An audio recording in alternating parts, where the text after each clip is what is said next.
Title: Peace Without Strength is Surrender. Donald Trump calls his plan for Ukraine a peace deal, a ceasefire along the current battle lines. He says, "Stop the fighting, stop the killing, call it peace." But peace without strength is surrender, and history teaches us that surrender never buys peace for long. From Washington to Kyiv, analysts see through the contradiction. On one hand, the Trump administration delays sending long-range weapons like Tomahawks. On the other, it whispers about using those same weapons as leverage, a carrot and a stick to lure Vladimir Putin back to the table. That isn't strategy. It's theater. It gives Putin time, and it leaves Ukraine bleeding. Inside the White House, two camps are pulling in opposite directions.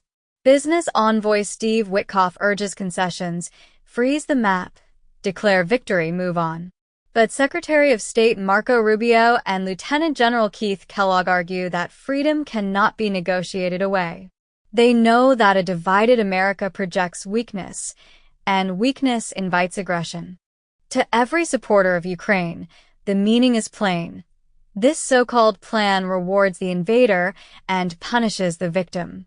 It tells the world that if you take land by force and hold it long enough, the United States will eventually call it yours.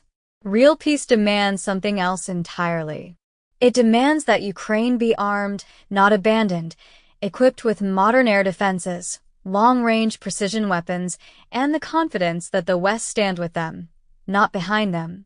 It demands unity, the United States, Europe, and NATO acting together, not as rival brokers chasing headlines.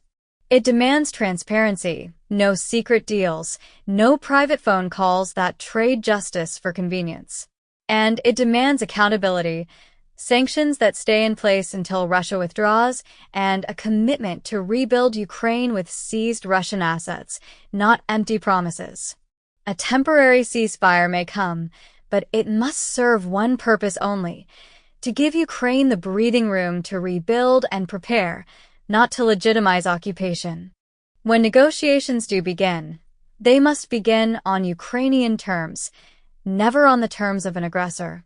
If Donald Trump truly seeks peace, he must stop performing diplomacy like a real estate transaction. He must stop treating Putin as a partner and start treating Ukraine as an ally.